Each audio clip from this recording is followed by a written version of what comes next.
and says, oh, there's something going on in the Buddhist Center. Now, in our class last time, we talked about the foundations of Buddhism, the Eightfold Path, the 4 marks of existence. Let's just review those. The 4 sights that the Buddha saw that kind of put him on his final quest for enlightenment were sickness, old age, and death, and the religious person. And those, the puzzle of why sentient beings or why human beings suffer, even when conditions seem quite positive, that was what spurred him to his quest. And what he found in his enlightenment, are these basic 4 truths: that life is joyful, but we experience it as suffering, which is kind of a strange contradiction. That there is a specific cause of that experience, and that if you take away the cause, the suffering feeling goes away, and kind of a sustained sense of joy is present. And then the way to do that is to live by what we call the Eightfold Path. And we talked about the 8 folds of the path, pointed out that the Dharma wheel has 8 spokes. That makes it the symbol for Buddhism. It has a lot of good symbolism. There are 4 marks to existence that sentient beings experience, and the Buddha saw those as dukkha, anicca, anatta, and nibbana. Dukkha is that sense of things aren't quite right. And sometimes it gets translated as suffering, but I liked Reverend Tanaka's description of life. It's a bumpy road.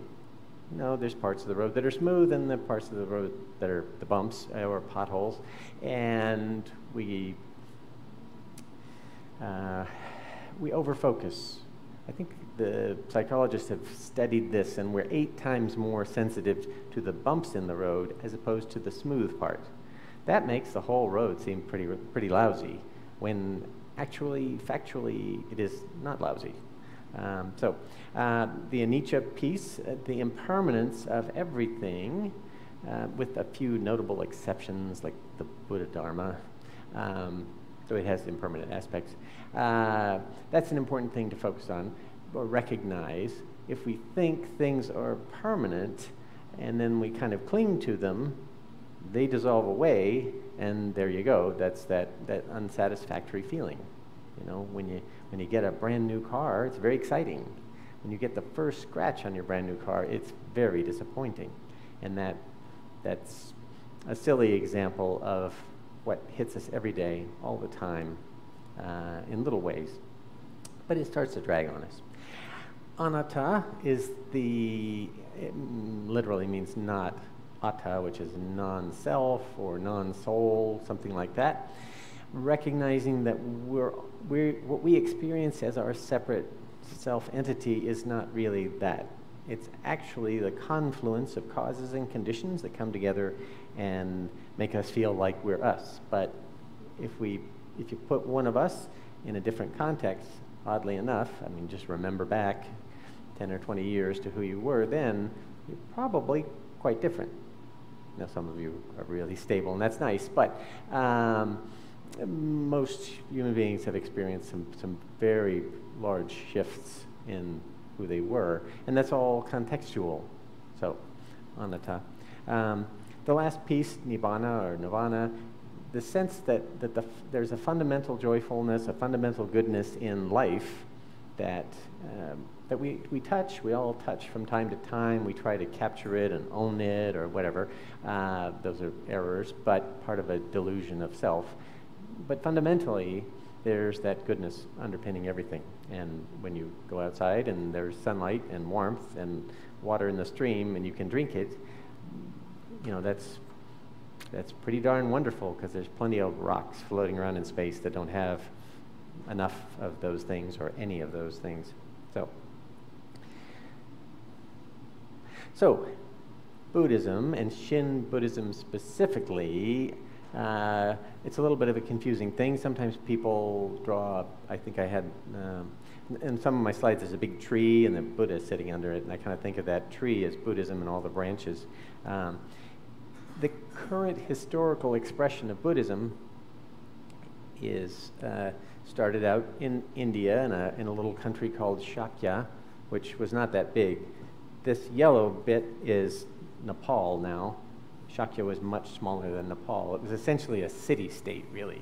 It took 2 days to ride your horse across it. So how far is that? Yep, I had a truck like that once. That's the punchline to my favorite joke. No, just roughly. Give me a break here. Horse person. 40 miles.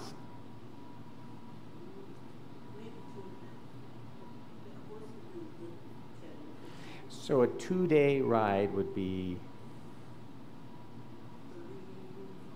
30 or 40 miles, depending on the speed of your horse. If it was an ox cart, much smaller country. Anyway, the point is that everybody walked everywhere except for the few people who had horses, so the world was much different in 2,600 years ago. But Buddhism did eventually spread over all of North India, and its center of gravity moved to this funny empire called Gandhara, which doesn't exist anymore, except there's a town called Kandahar in Afghanistan, which does directly relate to. That's why there's lots of really cool Buddhist stuff in Afghanistan. Most of the cool Buddhist stuff in Afghanistan is underground because the stuff that they took out of the ground, people smashed up, which was really sad, but that's part of the changefulness of everything. It flowered in a wonderful way, and there was an interaction. I have this statue. This Buddha is in the style of Greek sculpture, and yet it's a Buddha statue. It's kind of interesting confluence, but since Alexander the Great made it all the way to India, they apparently had Greek sculptural tradition in Gandhara, and so we see these statues that look like this in those places. And fortunately, Buddhism flowed down the Silk Road all the way to Xi'an, or to the capital of China, and became the state religion for some times, and then it got, I don't know, not favored by the emperor, banned every once in a while, but most of the time it just sort of bubbled along, existed in China. Even through Mao's time, the temples still existed.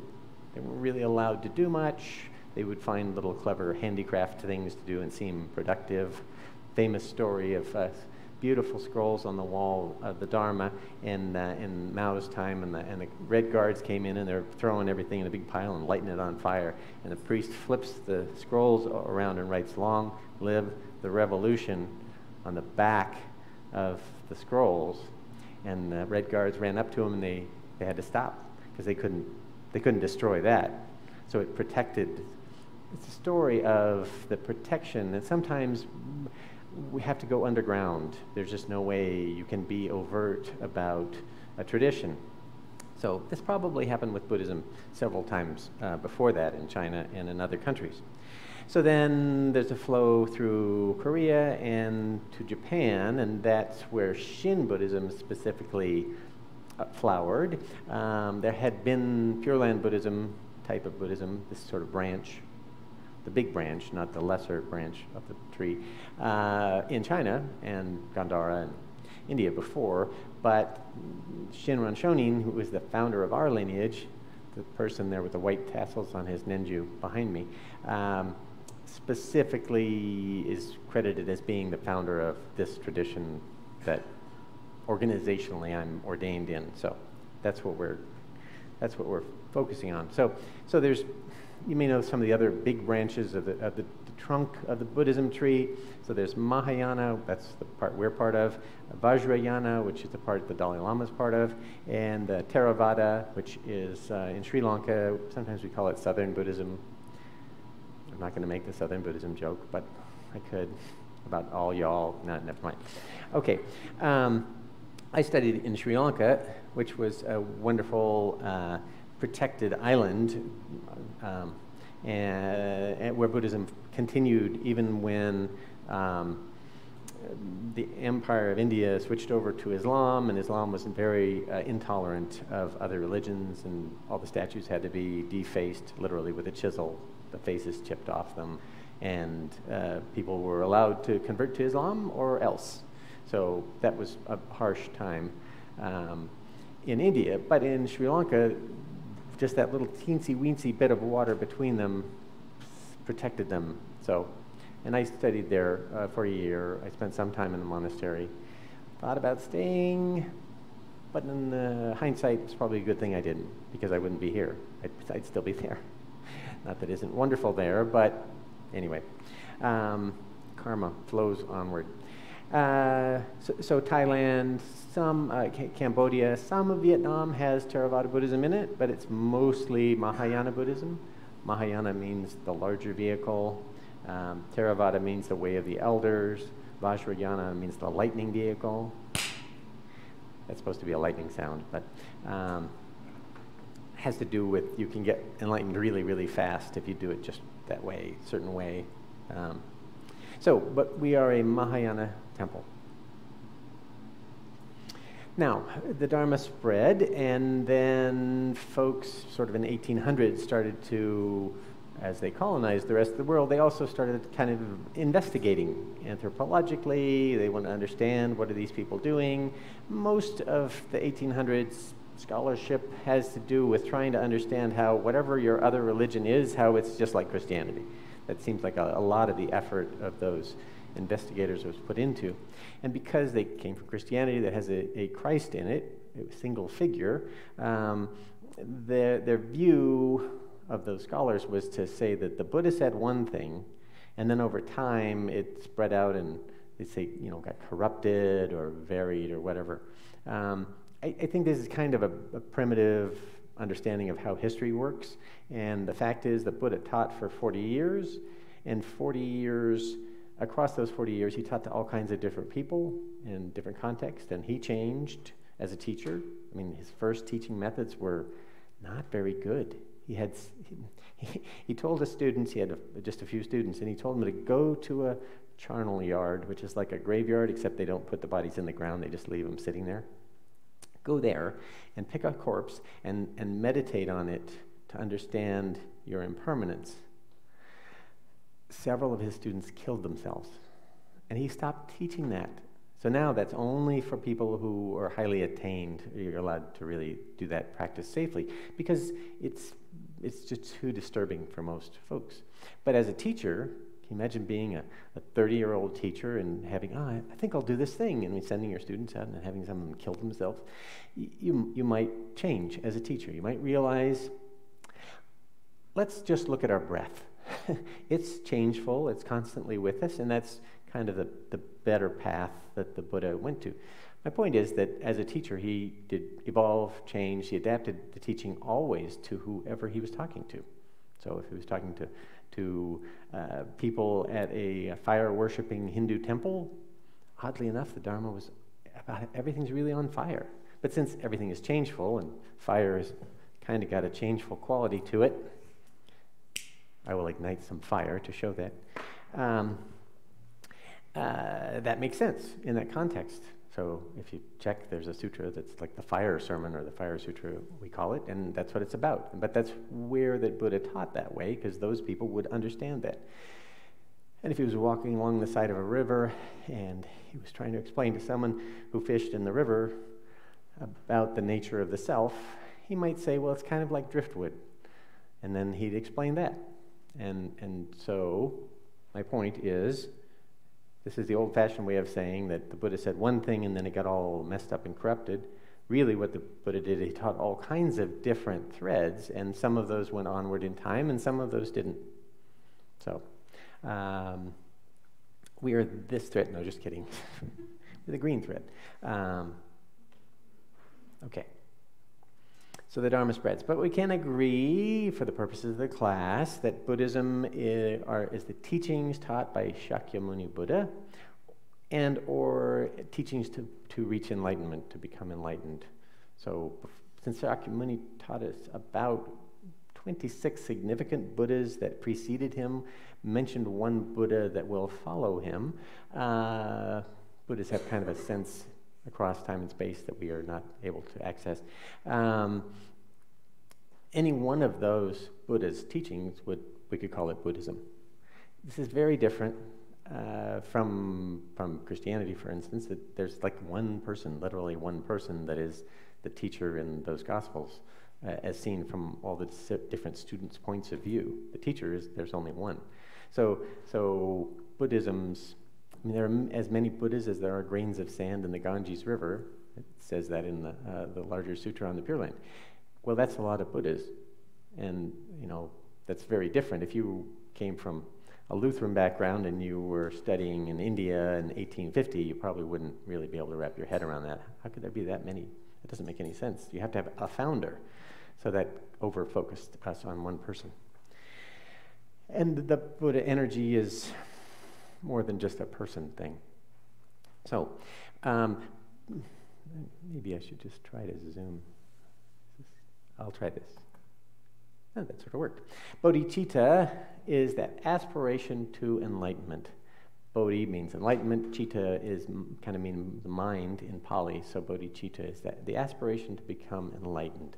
Even any sense that you could be enlightened, that possibility is the spark that begins and is essential and an essential part of Buddhism.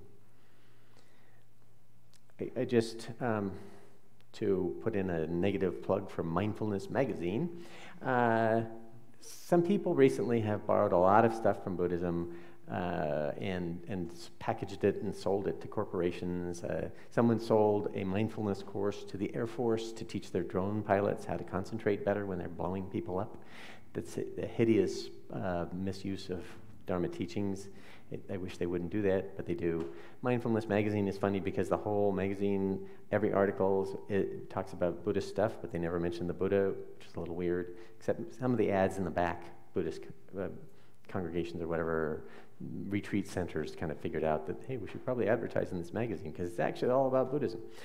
But the idea that, the goal is stress reduction or to relax more or to be a better kind of pilot, that isn't the Buddhist point. Enlightenment is to make a fundamental shift from seeing things through the eyes of I, me, and my to recognizing interconnection and oneness with particularity. It's a big deal, and more than just the one technique of mindfulness. So, given that, are there any questions? I sometimes want to get through the material and I forget to pause. Are those things making sense? Does it seem? Yes? Yes, it is making sense. And I just thought that for a second, it's okay that those pilots are getting that relaxation because that could lead to... Right. It plants a tiny seed. It just irks me in kind of a Clouseau's boss way that A, they may be better at hurting people, and B, somebody's charging them for it.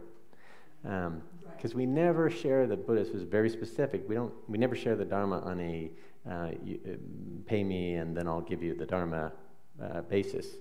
We also don't share the Dharma with people who aren't interested.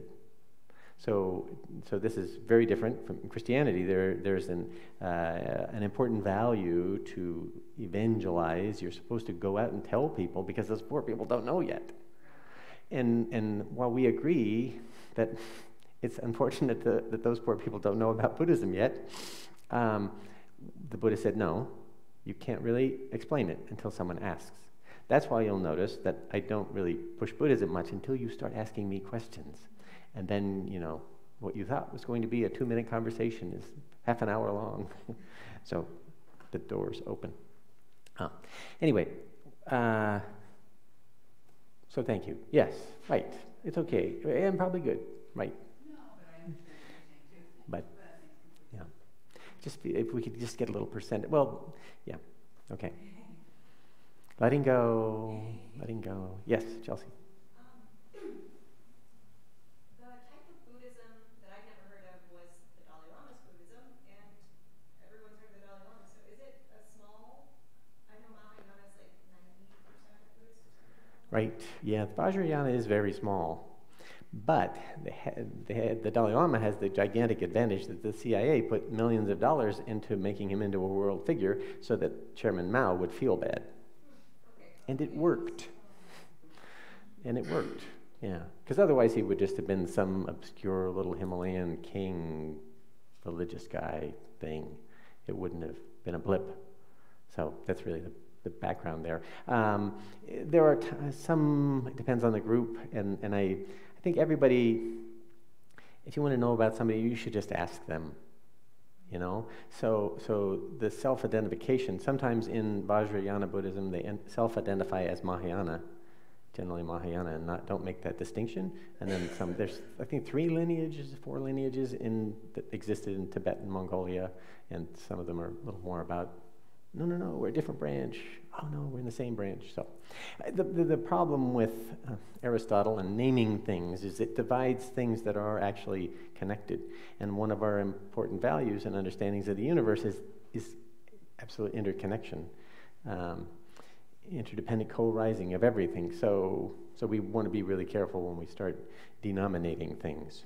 So what I was really surprised at, this does relate vaguely to what you asked, about the Vajrayana. When I was in Sri Lanka, I previously studied Buddhism in a university, so I got everything in little boxes. Every few weeks we'd change to a different part. We'd studied all these separate things, and it wasn't really obvious how they worked together. Kind of like learning to be a doctor. There's a lot of emphasis on the interrelation of all the systems. You study each system separately, and then you specialize in a specific system. And so that the nephrologist could be giving you something that is actually killing some other part of your body, and then you have to have a conference between the 2 different doctors to work it out. I feel like I'm getting even further off the beam. My point was that in Sri Lanka, they knew what bodhisattvas were, they knew what Mahayana Buddhism were, they were completely comfortable understanding that it existed, but it wasn't their tradition in Sri Lanka, but it wasn't like, you know, the Shias and the Sunnis were going to come to blows about it. It was just like this branch of the tree looking at that branch of the tree thinking, oh yeah, we got a branch over there too, cool. More relaxed. So, and we could probably break it in. There's probably some other people that think, oh no, we're a separate branch. Our friends in Nichiren Shu Buddhism in Japan often will say that all other Buddhists are going to hell and only they are going to be okay. So there are even Buddhists that are like that. Yeah, generally it seems like it wouldn't be a big deal for us to go to another kind of temple, but like a Catholic going to a Protestant church is a little bit. Right. And 50 years ago, that was a big problem. And the Catholic children were specifically, one of our members was Catholic in Brooklyn in the 50s, and he was specifically told not to go to the YMCA because it was run by Protestants.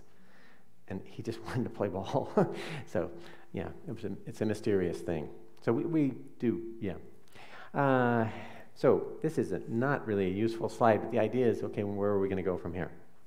So Buddhism has a path, the Eightfold Path, Magga it's called. Nobody make any jokes. It's a lot older than the other Magga. I guess in Sanskrit it's Marga, so maybe we should just use the Sanskrit, not the Pali. The path goes from not feeling okay about stuff to letting go of a lot of that and finding a sense of abiding joy. So maybe, well, here. I always lose track and then sorry. Okay. In each part of Buddhism, there's something called a practice, and that is a series of actions, kind of karmically, not really good deeds, but just ways of looking at the world and interacting with the world that are understood to lead to this joyful state. I have a picture here of a little green meadow thing in the woods. So a practice is something you do to kind of get where you're going. And maybe that goal, I used to describe this as like all the kinds of Buddhism are trying to hike to the top of a mountain, but that sounded a little arduous. So this beautiful glade in the woods, there's nobody there, the birds are singing, there's, frogs croaking. For me, that feels like there could be such a place. It feels almost imaginary and mythical to me, but I think I've been in places like that every once in a while, maybe in the jungle or different parts of the world. Sometimes in the desert, there's beauty and peace. So that might be nirvana. That might be where we're all headed one way or another. So each branch of Buddhism might get there. In one sutra, it says there's 84,000 Dharma gates. So 84,000 gateways you can go through to get there. Now, some of them are quite arduous. This is a picture of a person climbing a rock, and I don't know how many of us could do that exactly like that. Anyone raising your hand? I can't do that. I tried to learn, and I got a cramp, and I said, forget it. My brother kept trying to tell me, no, any place you can put your foot, you can put your knee. No, any place you can put your knee, you can put your foot. That was the rule in his rock climbing class. And I'm like, oh, really? No, I can't do that. So, but there are people who can, right? There are people who can do that very quickly. There's one person, I think they climbed El Capitan without a rope. They just climbed it. It seems exceedingly dangerous. And that person has to have great skill and ability and focus. So those parts of Buddhism that are like that require great skill and ability and focus and exceptional people, which is wonderful. And those practices work perfectly for such exceptional people. It's a problem, though, if you read a book about that kind of exceptional Buddhism and then think, well, I could never do that. Now your bodhicitta needle goes down. You're like, I could never do that. I can't do Buddhism. If that was it, then I would be saying that. It's not. There are parts of Buddhism that are more organized. Here's some people hiking up. This is back when I used the mountain analogy. Hiking up the mountain, and they're doing it together, and they have a leader, and there's some organization and a plan, stages. And so sometimes, even if you're not super gifted, if you have a good program, you can get there. And then there's the, this is a canoe. The idea that maybe there's some kind of a vehicle. There's parts of Buddhism, Vajrayana Buddhism is like this, where you could call it Guru Buddhism, where you bond to a specific teacher, and anything they tell you to do, you basically on faith at first, you do that. And that relationship to the guru is what's going to get you enlightened. You're not going to make it just all by yourself like Shakyamuni Buddha did. He was an absolutely exceptional person. And even other folks who studied with Shakyamuni Buddha became enlightened quite easily because he was a great luminary. But even now, there are parts of Buddhism that are like, imagine like a canoe. If you get in a boat with this one teacher, then you can get there from here. I don't know why I put a bicycle, but it's kind of a mechanism that helps you get somewhere. Okay. Now, I know cruise ships have had kind of a bad rap for the last couple of years, but there is this other idea that we actually call it the ship of the vow, of Amida Buddha's vow. And there may be ways to harmonize your sense of self with a greater energy, other power, we might call it, and then you just go along for the ride. There's a lot of things we do, we think we decided to do, that really it was all the causes and conditions around us that put us there, got us to that point, made us achieve whatever we achieved. There's different ways to look at that. You can be super heroic focus, which makes good movies, but real life isn't really like that. And if you try to make real life like that, problems occur. You get along with a lot of others. So the idea that you could find a vessel or a Buddha field that was going in the direction of enlightenment and not have to put in arduous personal effort, like the rock climber, that is a large part of what Pure Land Buddhism is all about. I'll explain a lot of this momentarily. So, Shin Buddhism, in Japan it's called Jodo Shinshu Buddhism. Jodo means Pure Land, and Shu means kind of Buddhism or practice. So, Jodo Shinshu just kind of means, I know it's awkward, but I'll just tell you the truth. It means true Pure Land Buddhism. So, when you're branding something, you got to call it new improved Coke. So, have you ever seen when they did one new thing and then in Japanese, there's a rule, and it's okay to say new, whatever it was. So there's one kind of yoga in Japan that's called Shin Toitsudo, and it's new, whatever yoga. Anyway, so Shin Buddhism, Shin actually means true,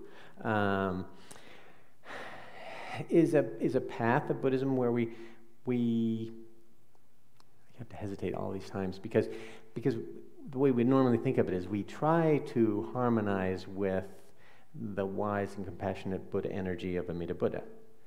But we also try not to try to. Does that start to get to be a problem? It's sort of the one-hand clapping kind of thing. Zen Buddhism has very, very similar qualities to it, where people think you're supposed to sit and meditate to get enlightened, but what your Zen teacher is trying to tell you is that isn't how you do it.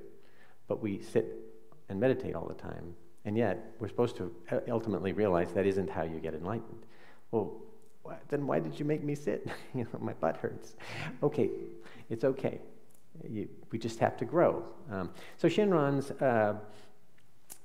Shinran behind me, and also there, it looks cold. It must be in the winter or something, because he has a silk scarf on.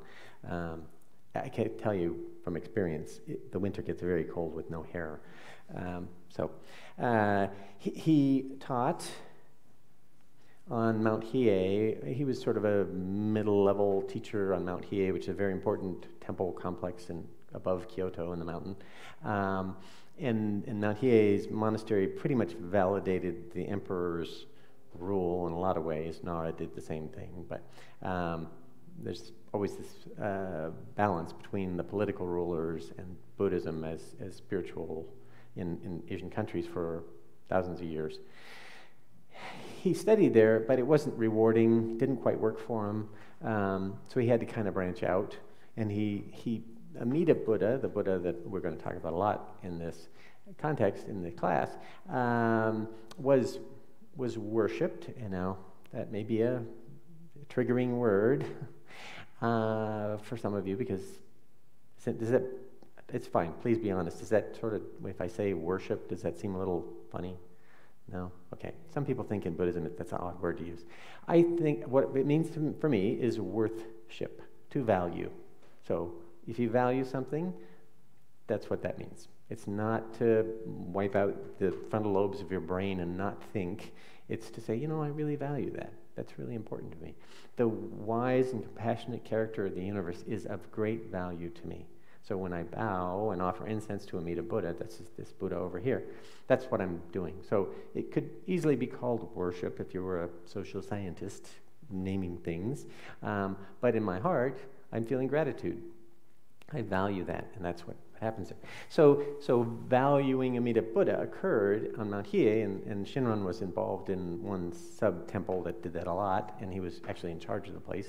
Keep going, make sure you had the schedules all set up. I mean, there's a lot of nuts and bolts to religious organizations that aren't the high values. They just sort of have to happen, or the lights don't stay on. And that's what was Shinran's role. And even so, it didn't quite, he needed to focus in on that. So that's where Shinran learned these ideas of the wise, compassionate, the wisdom and compassion of Amida Buddha initially. He actually got to a point where he said, this isn't working for me, and his teacher said, well, I don't know what you should do. There's a library right there. Go read Sutras until you can figure out, find some part of Buddhism that speaks to you. And he did that, and then he kind of quit. So we can say that Shin Buddhism is a path of deep reflection about ourselves, in really that has to do with being realistic about who we are, what our abilities are, maybe where are we at in some kind of spiritual evaluation sense. Outwardly, we want to look at the world around us and see the wise, compassionate elements and where they're caring for us. That's important to be open to that and see that.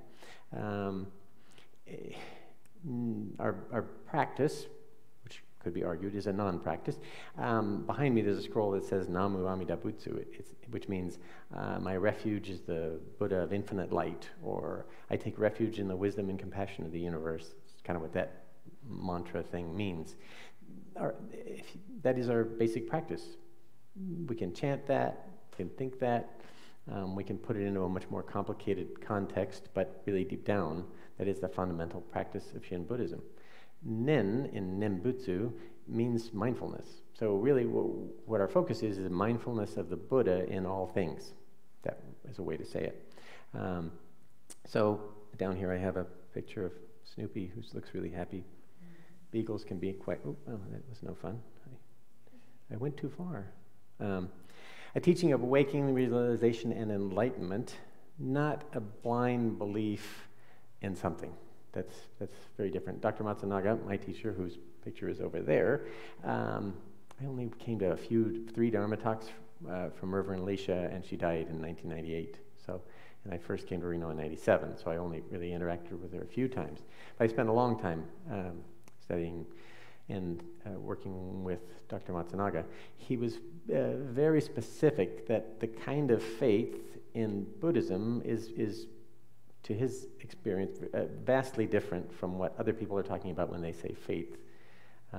So even in the words, the Pali word Shraddha is faith in Buddhism, and it really is much more like confidence in, with some element of knowing, of experience, and always experience and practice, and that you can study about something, but then actually feeling it, actually living it is integral to Buddhist traditions.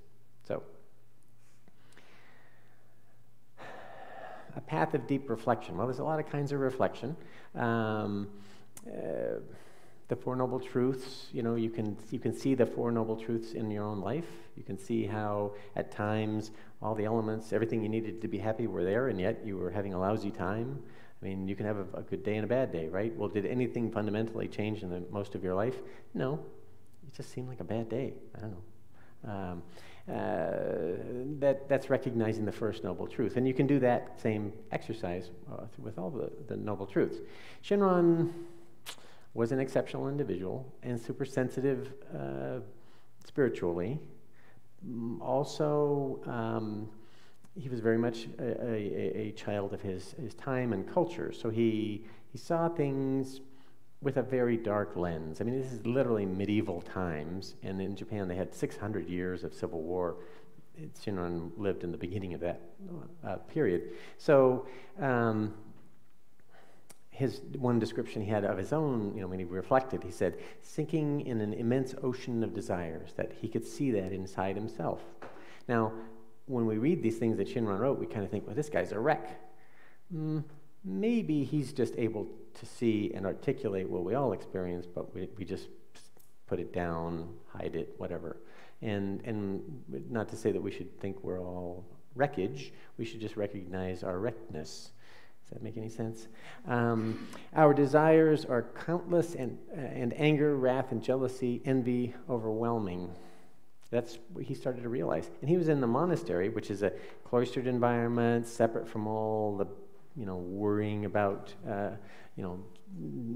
worldly stuff, jobs and everything, property and everything like that. And yet he saw that even within that context, people are still trying to become powerful. They're trying to get the person they don't like and move up and ingratiate the person who has the power to make them move up. And it kind of bugged him. So he ended up quitting that. But through all that, he wasn't criticizing those people. He was realizing, this is all going on inside of me. So he sought out another teacher.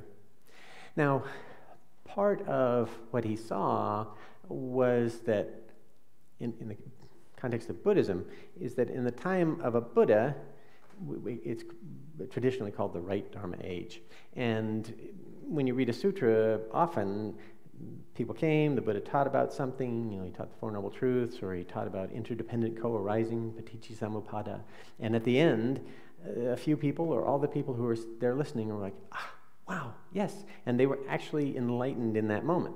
But with the real deal Buddha and teaching for an hour or two with you, that can make a fundamental change in your spiritual life. That was sort of a long time ago.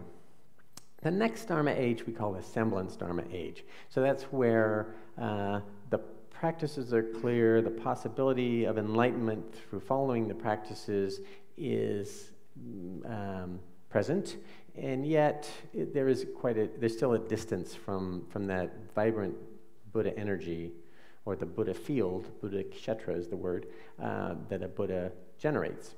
And in some ways that field is kind of like, we show the different Dharma gates, and the ship one is like, if you're there with the Buddha, listening to a Dharma talk, you're on board. It's going to happen inside you because you're there more than you figuring it out or you arduously agonizing over something. The Semblance Dharma Age is not like that because the Buddha's far away, so you have to kind of really try really hard. And then the more we try hard, the more we influence the Dharma we're trying to learn with our own. So there's a thing called spiritual materialism where you kind of take your, I'm a really good fill in the blank. I'm a really good Buddhist. Or there's a famous Shin Buddhist priest who studied Zen Buddhism before, and about 10 years into studying Zen Buddhism, he realized that he was kind of a jerk. And what had happened was when he went to sit in the Zendo, he would be judging everyone else around him. And they were all fidgeting, and they're making little noises, or they'd swallow too much and make a loud sound, but he would sit perfectly and quietly. And he was a wonderful meditator. He was really, really like the Buddha. Well, fortunately, he had the realization that that was going on, and he actually stopped doing that because it was making him worse as a person than not. And the point is that that semblance sense was happening for him. It was happening for him because he was taking the practice as a self-powered practice. Well, it's a little bit of a contradiction if you think about it. If we're trying to transcend the self and then we inflate the self to do that, I don't know, that might work. It might kind of inflate like a balloon and then pop, but probably you just get a bigger ego. So there's a Semblance Dharma Age, and these Dharma Ages, the length of time is kind of squishy, let's say 500 years, 1,000 years, something like that. The last Dharma Age, and I do regret using this image for the slide, but I still have it anyway, is Mappo. So here's some people picking through a garbage dump for valuable objects. There's just a lot of garbage out there right now, and there's so much information that how could you find the one useful thing? You know, back in the right Dharma Age, it was pretty clear. There was an illuminous person standing in the room teaching. Pretty clear. And in the Semblance Dharma Age, there was still a sense what was sacred, valuable, wonderful, transformational. But now, if you go on the interweb, I constantly field questions from people. I was reading on the internet, and they said all Buddhists, wear their shoes backwards. Really? I didn't know that. Where did you read that? Why? I know that's silly, but not too far off the questions. It doesn't take a lot of validation to write something on a website. You just need a keyboard and an authoring software. So how do you, now there's a whole bunch of difficulty and challenge around, well, what information is real and what are facts and all this kind of thing. It's getting very, very squishy. So that's why I chose that slide, and I apologize because it's kind of putting a dour light on our current situation. And yet, it's one way to look at it. Shinran's point of view was he was in the last Dharma Age. What could he do? He probably couldn't just go listen to the Buddha, because that was a long time ago. It's not the Semblance Dharma Age. He actually tried doing what you would do in the Semblance Dharma Age. It was just go to a monastery and study, and then reach enlightenment. That didn't happen. He actually saw that in the monastery he lived in, there were people who had families down the hill, but they were supposed to be celibate monks, but they would just sneak out through the side gate and come back. And monastic systems always seem to have some of those breakdowns. So that didn't work. So then he was a little bit lost. Eventually, he recognized this idea between what he was looking at was this self-power versus other power. That's what he was looking at. And the same as our friend Reverend Wilson in Canada, who had studied Zen and then switched over to Shin Buddhism. The path of the sages is difficult and arduous, but super skillful people can do it. But journeying overland is hard. And if you could just get on board a Buddha field that would propel us in a positive direction, that would also be effective, but not impossible for those of us who are maybe slightly less capable or completely less capable. So that's a little bit challenging for Americans because I think we have this simple valuation scale. We usually take a human comfort break about this time. I saw Randy slip out. let's pause right now. There are some cookies there and some tea. We'll just take 2-3 minutes, quick human comfort break, stretch a leg, come back. We have 1 more hour, so I just want to be full disclosure about that.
Thank you, Amy. My mic is now on. Okay, so we were talking about these Dharma gates and the idea of the path of the sages or self-power kind of Buddhism. I don't think everybody's really cut out for that. I know I'm not. And I know a lot of people bounce off of Buddhism because they only kind of read a little bit about the path of the sages and they're like, okay, yeah, there's no way I can do it. See, I'll have to get rid of my house and my family. And, you know, even looking at the life of the Buddha, people can come to that conclusion that, well, wait a second, he has a father who has a kingdom, and he's the son, the only son, and his wife and his son live with him, and now he's going to run away? Well, that's not very courageous. He should have just stuck it out. That's what the dutiful son would have done, you know. He had a higher purpose. He wanted to free all sentient beings from the experience of suffering. So, I mean, that's why we give him a break on that. And he was able to follow that arduous spiritual personal practice kind of path. Most of us aren't. It's just not there. Nagarjuna, who's the first one, that Ryuju in Japanese, the first one of our teachers in our lineage, that Shinran identified as our lineage, made these comments that there were lots of gates. There were difficult gates and easy gates, and the easiest of them all was this idea of the ship of the vow. So Amida Buddha made a vow, and we can tune into that. So the problem, though, is in American culture in particular, the idea of something being easy is a kind of automatically a disqualifying factor. So over here I have human scale. We kind of think if something's, you know, things can be simple or complicated, they can be easy or difficult, they can be just quick or take a long time. These things on this side we think are less valuable. And the things on that side we think are more valuable because, you know, it's very complicated. It took me a long time to get my master's degree. It's very complicated. So it's of value. A Buddha may think about things differently. Like if a Buddha is a teacher, a spiritual teacher, and the spiritual teacher is trying to reach people, they might not say that, oh, it has to be super hard. That's a good way to have not very many students. I've done martial arts for years, and some dojos kind of focus on really training super hard. And you get to a point where there's a few young gentlemen and nobody else in the dojo. And half of them have injuries. And you can do that, but if you taught in a way that maybe has the philosophical side too, and the broader explanation of why we do martial arts, you could have a big dojo with all kinds of different people, of both genders and different ages, and there's kids class and all that kind of thing. So if we focus on things have to be hard to be valuable, it just excludes a bunch of folks. A Buddha has tuned in to great compassion, which is a kind of compassion that exists beyond an individual. So that wouldn't really work, because excluding people from hearing useful and healthful, transformational ideas, no Buddha would do that. And there are gurus who are teachers who do that on purpose, sure. So whatever leads to the student's greater understanding is useful. So there may be times where super complicated forms and explanations are valuable, because the fact is some people really like that kind of stuff. You know, I mean, there are people who just love all the lists they have to memorize in med school. That's great. And then there's some people who are incapable of memorizing lists. So, you know, we're not talking about a specific skill we're teaching here. Maybe living life in a joyful way is a specific skill, but it's a very broad thing. So Buddha, whether it's simple or takes a short length of time or super complicated or super difficult, any of those things would be okay. And the Buddha actually taught all those sorts of different practices to get people to wake up like him. So we could see these two paths. The path of the sages is self-power, and so there's specific, maybe a whole branch of Buddhism, the tree of Buddhism, you could see as a self-power branch. We are not that one. It tends to be difficult. It tends to be kind of small in terms of fewer people. the smallest branch is the way that Shakyamuni Buddha himself reached enlightenment. Only one person did it that way. Everybody after him was taught by him in our historical context.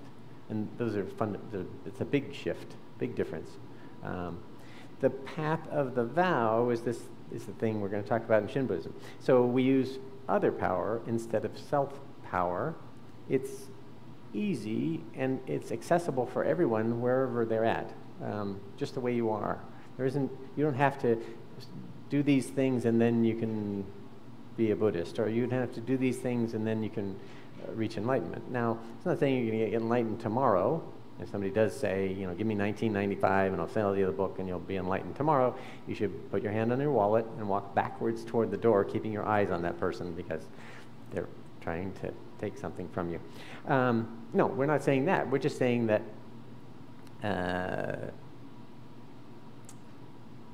reorienting our thought in terms of the other power, what am I trying to say?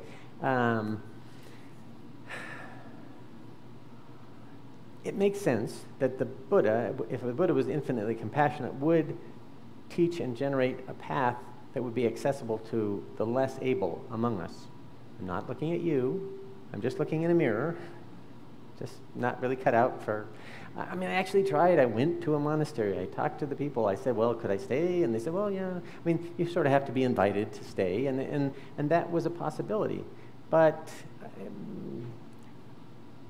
thinking my lucky stars, I wouldn't have married Reverend Shelley, our 2 wonderful children wouldn't exist. I mean, all those things were necessary parts of my life that I didn't really know at that point, but I knew I wasn't cut out for what the amazingly simple and arduous life they were living.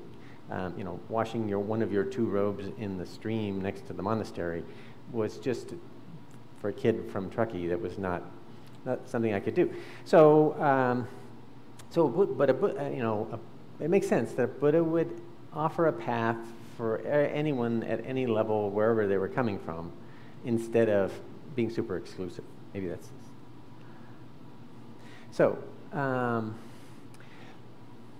Shakyamuni Buddha taught Dharma talks. Those Dharma talks we call sutras now because they're written down. And the sutras have all kinds of different teachings in them. And some sutras are about that arduous self-power practice and how to do it and how it works and all the elements and the super complicated lists you have to memorize. And then other Dharma talks he taught specifically were about Amida Buddha. And Amida Buddha, because Shakyamuni Buddha taught this, now we have there's a validating principle there. It's an enlightened person teaching the sutra. So we still fold that against, does this make sense? Certainly, and always in Buddhism we fold that in and we ask questions. They're always open to questions. The sacred story goes that 12 kalpas ago, a student of the Buddha then, so what's a kalpa? That's probably, I should answer that. A kalpa is a world cycle. And we have the word in English, eon, but it's kind of ambiguous. Maybe you can say a world, the way it was taught to me in the monastery was a world cycle. So the time it takes the sun to become a sun and the earth to become the earth and for all that to fall apart, that's one kalpa. And so 12 kalpas ago, it's really a long time. In that time, this is going to hurt your necks, there was a student of a Buddha, and that scroll there is of that. So there's a Buddha, you see the farthest scroll, there's a Buddha there, and that is Lokasvara Raja Buddha, which is interesting because it's King of the Universe Buddha is his name. And then his student below is doing gasho and bowing to him. He's giving up his life and he's becoming a monk. And that monk is Dharmakara. And then in the next scroll, we see Dharmakara studying with Lokasvara Raja Buddha and a bunch of other students. And he's holding his nenju in his hand, this bracelet thing with beads on it. And he's making 48 vows. And basically what he did was he could see that the self-power part of Buddhism would work because it was working for him. But then he started to think, then great compassion flowed into him, and he started to think, well, wait a second, what about all the people who this won't work for? And compassionately, that's kind of a scary, terrifying thought. You know, if you're on the Titanic and it's sinking and you get in a lifeboat, yay, I'm saved. And then you look back at the boat and you see people jumping into ice water and they're going to die. And that compassionate energy rose up in him, and he made these amazing vows. And the vows were to manifest a Buddha field where folks who were less able, reborn there, would be able to clearly understand the Buddha without the difficulties or obscurations that occur for us. So that's what the Pure Land, what we call the Pure Land now, Sukhavati is the word in Sanskrit, is. So Shakyamuni Buddha taught us this in 3 important sutras, and then maybe there's about 100 other sutras that mention Amida Buddha in various contexts. So Dharmakara was a bodhisattva. Probably should mention that a bodhisattva is a spiritually, bodhi means enlightenment, and sattva is being. So enlightenment being, not a Buddha. It's like one step below a Buddha, below in the sense that they take the vow that they will not go onward into complete enlightenment. They'll stay and follow, work with people in the struggling, painful world of samsara until their vow is fulfilled.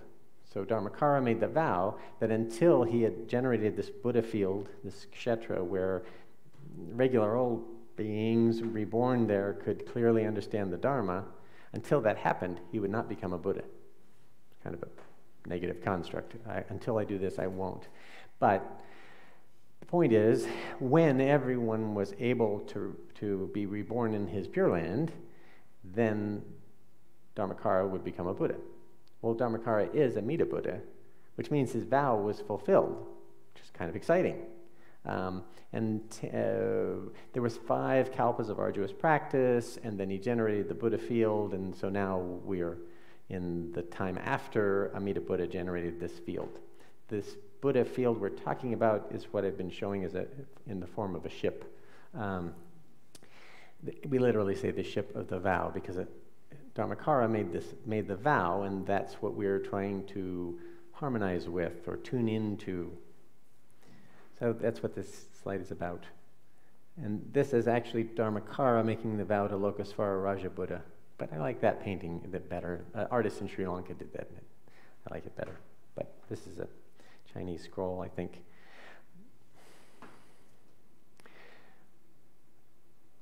So the vow power, the energy of this vow is tremendous, well beyond just one simple being.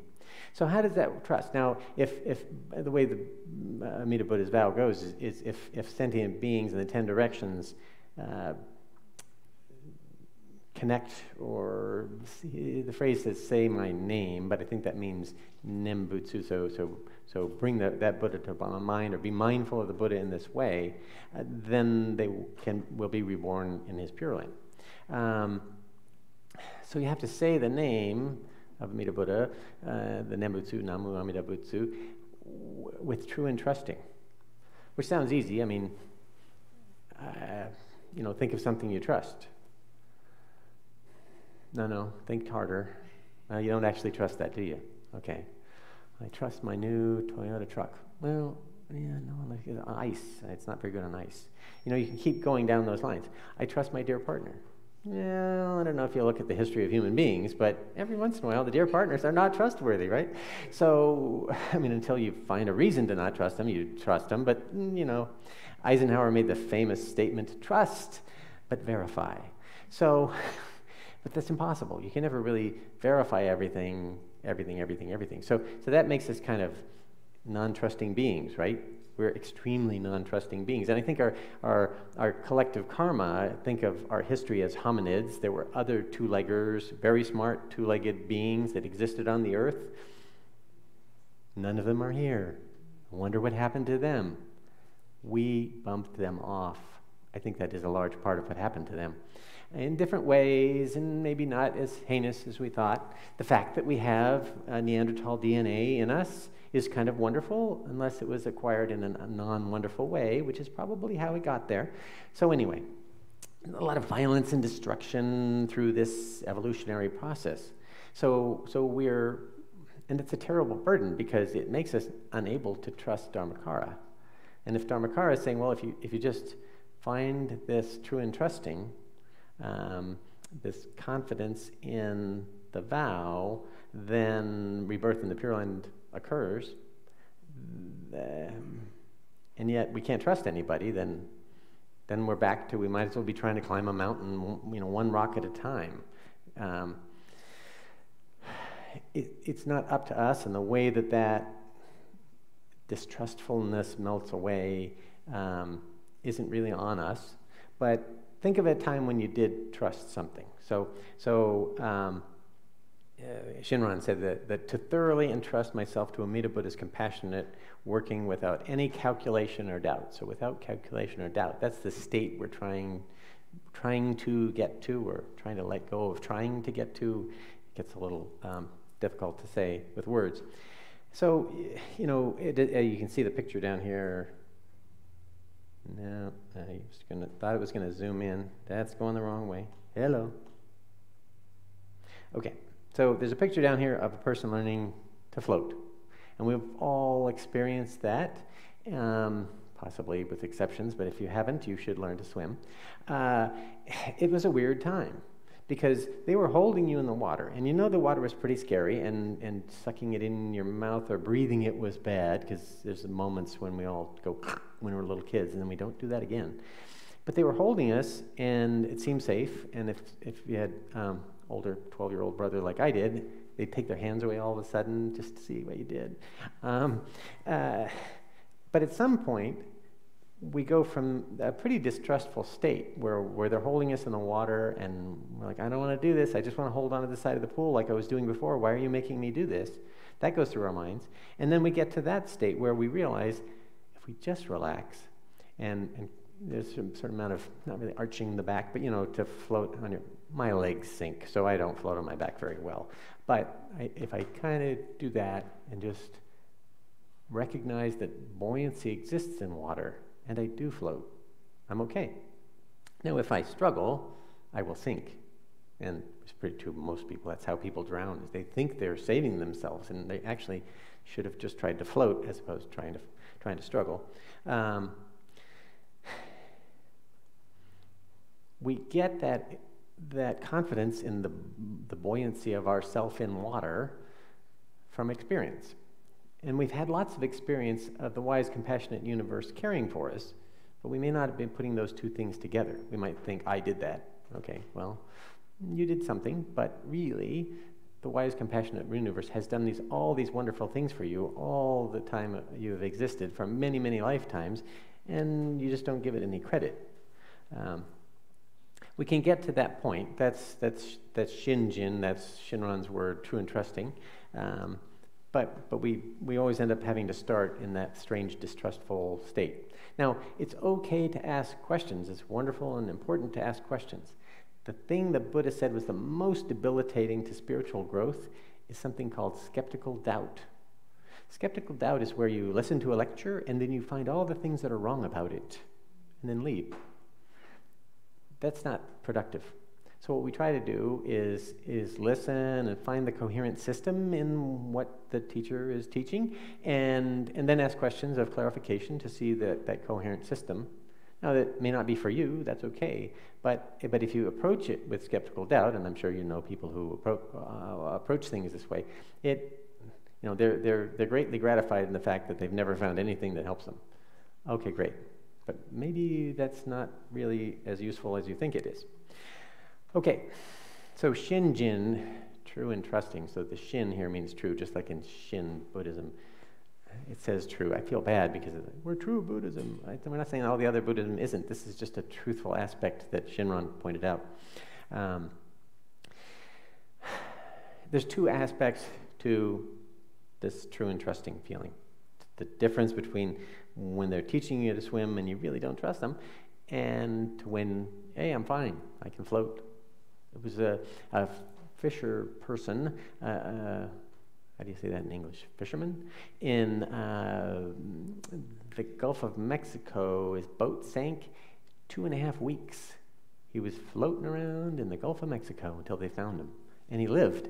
It's really amazing. I mean, he had some little flotsam, little floaty thing, but he certainly didn't think, oh my God, I'm going to die, I'm going to drown, because he would have struggled.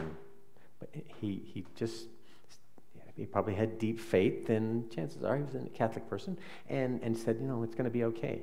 And just in that sense of feeling the safety of the ocean as opposed to the danger of the ocean, he made it. But that's a big leap for most of us to make. So awareness of Amida's compassion. Amida literally means infinite compassion or infinite wisdom. So Amida Buddha is infinite compassion Buddha or infinite wisdom Buddha, or those two things kind of interwoven linguistically. There's a Buddha who has been tirelessly trying to guide and benefit me, and then I can see that I'm not alone. That's the compassion aspect. And awareness of myself and my nature is the realization that it is quite difficult to succeed in these Buddhist practices, and I have limitations. Okay. So a quote from Shinran. When I considered deeply the vow of Amida, which arose from 5 kalpas of profound thought, I realized that it was entirely for the sake of myself alone, says Shinran. Well, that's really interesting. He's not really planning on founding some kind of a big organization.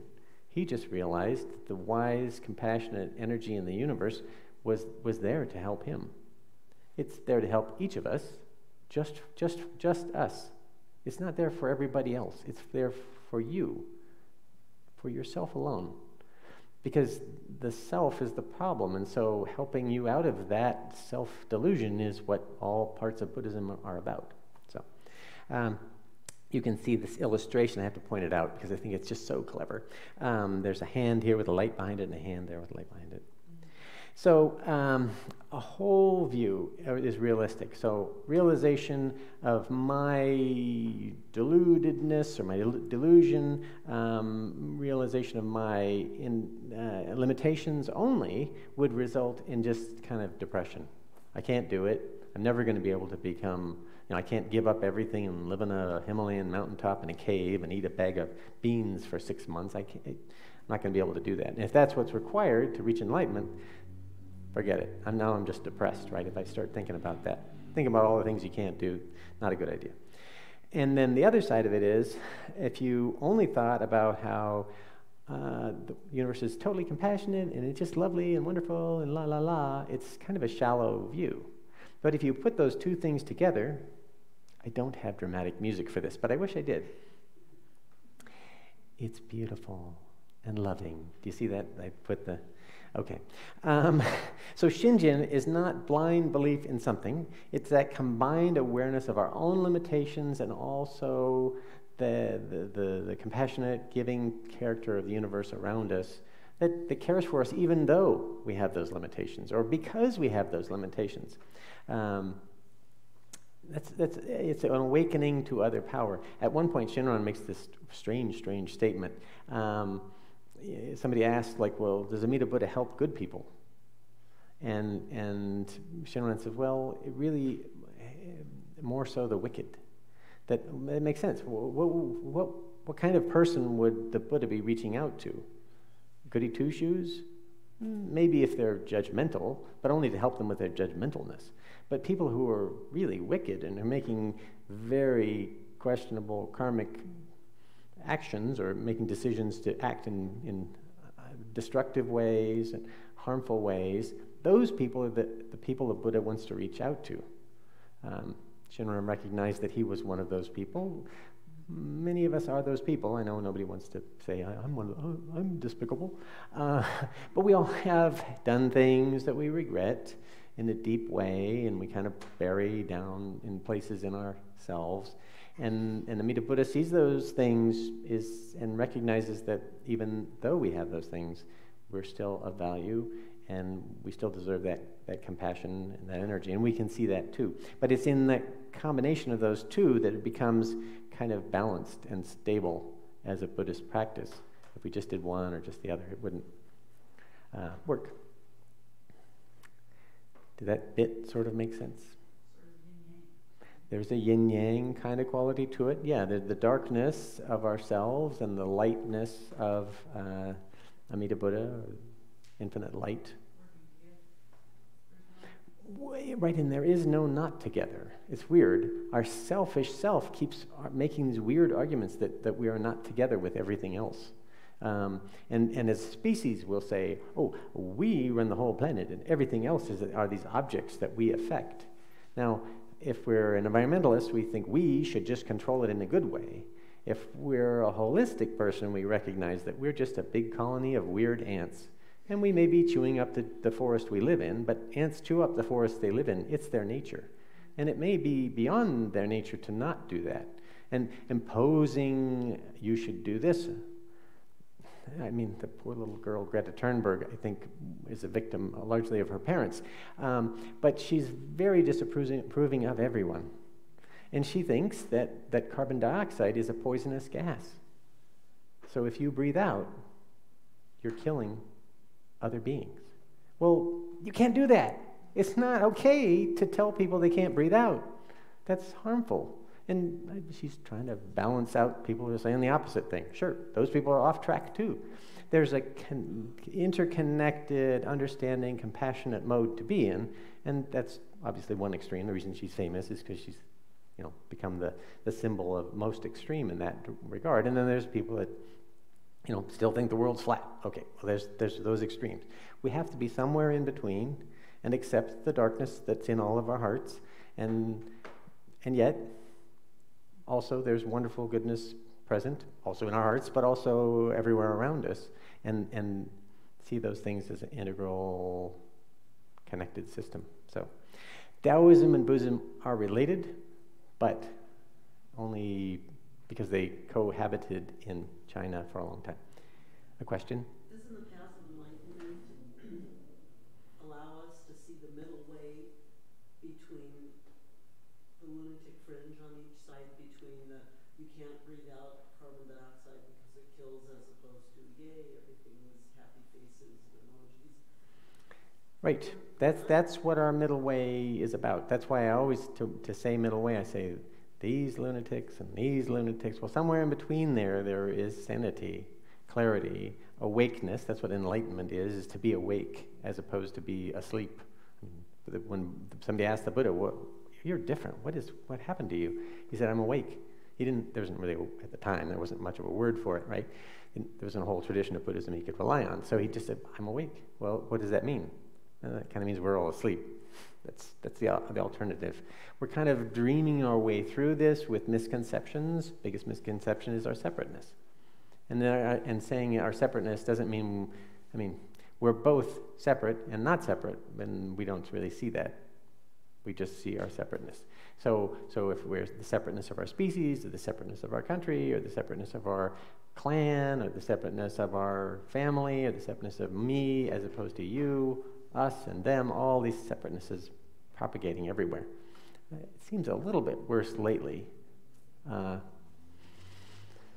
within our country, but in also other countries. It seems like things are a little bit worse lately in terms of being separate. Yes? So this pure Buddha field without difficulty is what we mean by Pure Land, Buddha Kshetra, the Jodo. So that's where Shin Buddhism fits. A path of deeper reflection, honest awakening to my life, a path for regular folks with regular lives that aren't able to do the super arduous kind of side of Buddhism, a path of transformation, or where our confused views can be morphed into understanding and compassion for all, a path leading to mindful, careful, grateful, meaning-filled life. So once we kind of see ourselves as limited and then see all the wonderfulness around us and how it cares for us regardless, gratitude wells up. It turns out that gratitude is the secret. It's this solvent. So I, me, my, if you're feeling super that way, I don't know, Christmas morning or something, when you want your present, what it was, a Gollum's thing with the ring. Precious, precious. Well, he wants it so much, he hurts all the time. He wants it so much, he's no longer human. I think Gollum used to be human, right, in the Lord of the Rings, and became not human because of, a few people are nodding, so this is the story. He was human before, and he was transformed into a monster because of wanting that one thing, the ring.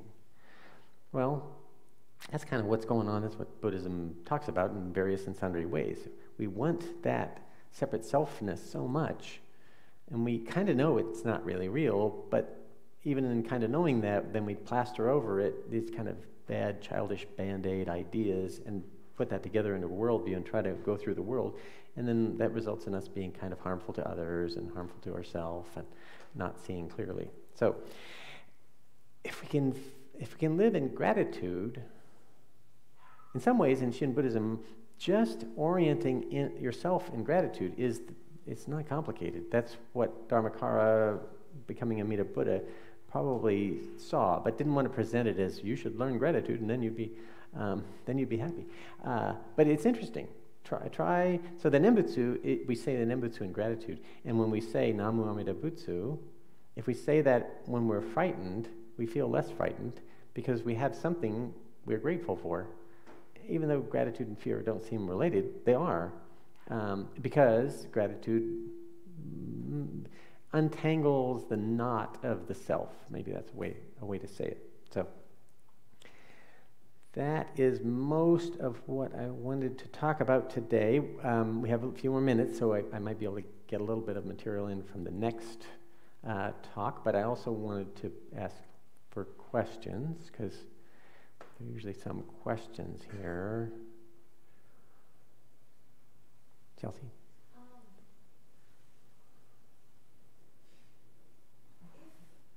Say there's somebody maybe in Japan who's like raised as a Shin Buddhist, but does feel like, well, maybe they're just not a regular person and they're gifted. Like, do people kind of shift because they graduate a little bit, like to some other kind of? Well, yeah, that's interesting. So depending on our spiritual abilities and capabilities, let me just rephrase your question. Do we find another path even though our family was, established with an XY temple? Everything in between happens, all the different possibilities. Interestingly, it was common among so our lineage, the high priest of our lineage is behind me. Otani Sensei is the modern Japanese gentleman behind me. And then above him, Renyo Shonin was about 400 years after Shinran, and then Shinran was 800 years ago, his life. They form a family lineage that are the high priests of our order, and it always stays in the family. It means some cousin or other, because sometimes people don't have kids. But often they would send their children to study in other temples. And if they came back, they were welcomed back. But if they, I want to say her name. Oh, I've forgotten her name. One of Renyo's daughters studied in a Zen temple, and it's kind of like giving your kids to another family. There's this theory that if you give your kids to another family in teenage, that they will develop better because they won't have any of the, teenage conflict occurs with your own parents. It doesn't occur with other people's parents. So they can just be treated like, oh, you're an adult, I'm an adult, okay, we can just live through this together, as opposed to fighting it out, and the actual parent relives their troubled teen years reflected in the other, and it can be problematic. So maybe part of this idea was that they could see other traditions, and if they did come back, then they would be better Shin Buddhists, and if they didn't, then that was a better path for them. So it does occur. People get set in their ways and tend to realize that the family temple needs to have someone run it, and there's kind of an obligation thing that crashes down on people. It usually doesn't last. If you feel obligated to do something, you'll do it, but your heart's not in it. That doesn't really work. all aspects, all paths of life require a level of commitment or the depth of our keel in the sea of life that if it's not there, we'll just get blown off course. So, but I just want to say one thing: we don't see it as this person is more valuable or this person is less valuable. When you said graduate, it kind of seems like, well, if you have a PhD, you can get paid more. It's not that sense. It's just their nature is different. And so they would thrive in a different kind of spiritual environment. So Some people might kind of realize something more like the path of the sages is for them. right. Oh, certainly. Yeah. You're all welcome here, but if you feel like, well, this is awfully easy, I could figure that out in no time. True and trusting, no problem. Well, then, find a cave on the top of a mountain in the Himalayas, and that would be wonderful to be able to do that. I can only read about those things. You had a question? You used the analogy earlier of the dojo that's so intense it ends up with only 4 young men left there. But for those 4 young men, that is the right place to be. They wouldn't be properly challenged in the more Big, right. That's true. That's true. And we recognize that. But there is a bell curve going on here, and most people do benefit. In Japan, the self-power oriented temples, Mount Hiei is a mountain, and the temple is on the top of the mountain, which I can tell you in March even is pretty darn cold, and there's snow everywhere. Shin Buddhist temples tend to be down in the valley with the farmers in the village. Matsunaga's temple in Hokkaido, I was going to say there was a picture of, no, we don't have a picture of Tadoshi. Anyway, in the Valley of the White Birch in Hokkaido, where they grow grain, it's right in the little town. There's 4 movie theaters, 2 Shin Buddhist temples, and a Zen temple in the town. And it's for regular folks. So the reason, so that's different. Zen temples often try to be in very quiet, separate places, because it's hard to do self-power practice if you're interacting with regular stuff all the time. It just gets too complicated. That's why the monastery that I studied in Sri Lanka has a big wall around it with broken glass stuck in the concrete at the top of the wall. There's the inside and there's the outside. And inside is simpler so that they can follow those practices in a clear way. For most of us, that's unfeasible, not practical, not that interesting. That's okay, because everybody has their nature, and we want to follow that. So being honest about who we are and what we're looking for. If you came today and you wanted to find out about how to meditate really hard for long periods of time, and I didn't talk about that, that's okay. Listen to me, maybe come next 2 times and learn about what Shin Buddhism is. And then Shasta Abbey is a wonderful Zen temple, Soto Zen temple up north of here, and Shasta, I can't remember the town it's actually in. It's called Shasta Abbey. It's a pretty serious self-power practice place. They sit and meditate 6 hours a day staring at a wall 2 feet in front of them. Wow, I cannot do that. That's okay. That's okay. Buddhists are compassionate and want everyone to have an transformative experience and get beyond hurting all the time. Any other question? Sure. So, can we go back to the slide that showed the 3 paths of Buddhism? There was the Maha and the Vajra and the, I can't remember. Would you mind if I took a picture of it on my phone? Or is it That is perfectly fine. I'm manufacturing an NFT, and I will sell it to people. I'm understanding NFT. I thought it was. Hey, the tree. That was what I was talking about. It was the branches. You showed the paths of the of how Buddhism got started. Yeah, I found it. Yes, thank you. Yep, those are the Mahayana, the Vajrayana, and the Theravada. It's interesting, I had some interaction, so I studied in Theravada Buddhism, and now I'm a Mahayana priest, so that's a little weird. Usually leaves on branches don't go from this branch to that branch, but okay, it's just an analogy, it's not really a tree.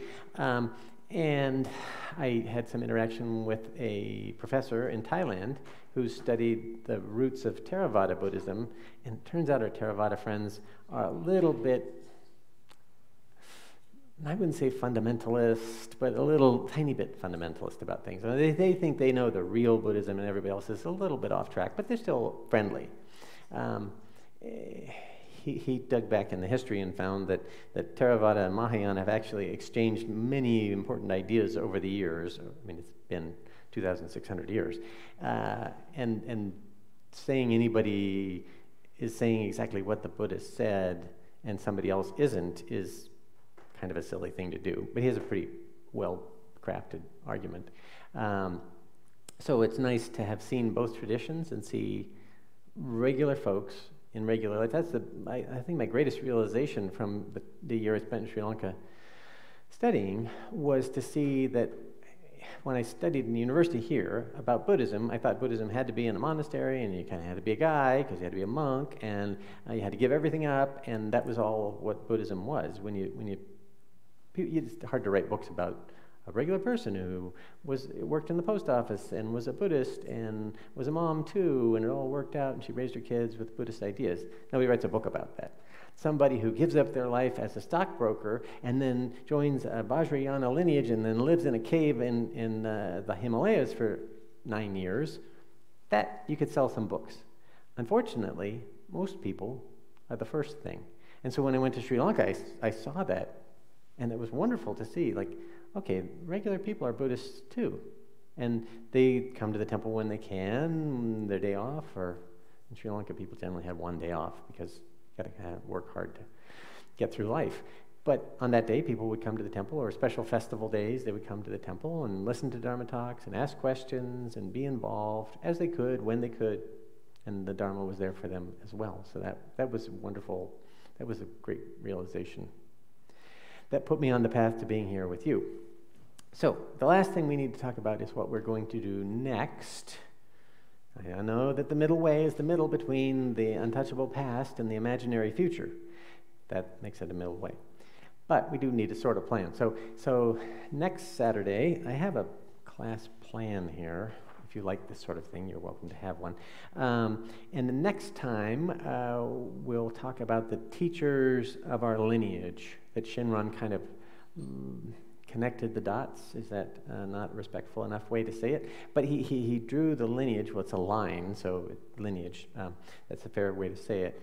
And they taught specific ideas.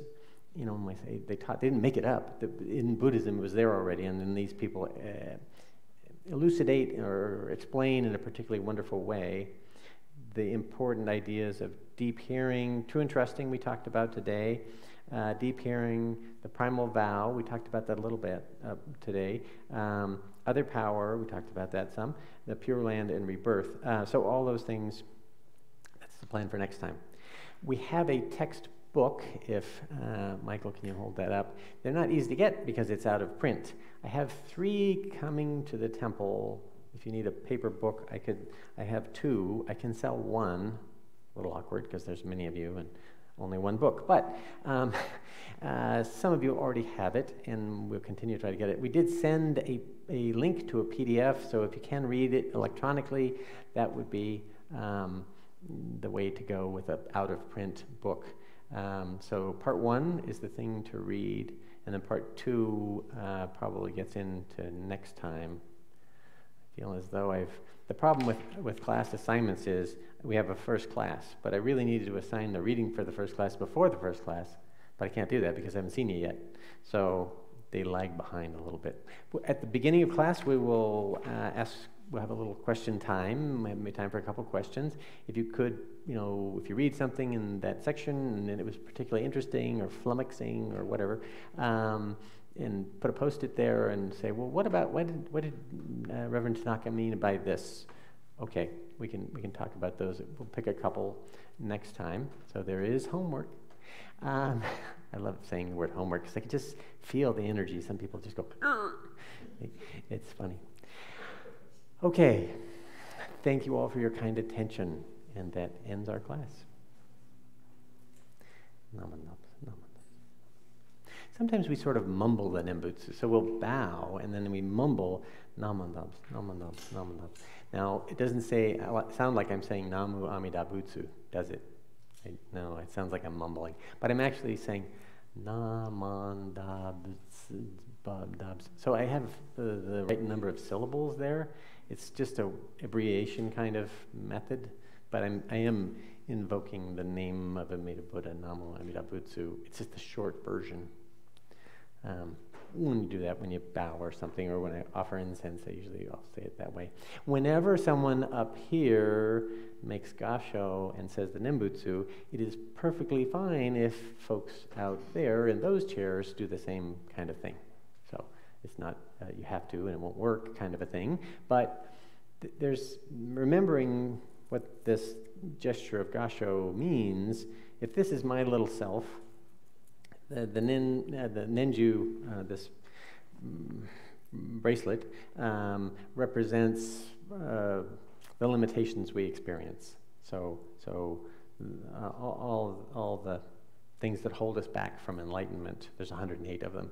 And there's also 108 joys abiding, but these Dharma impediments are here.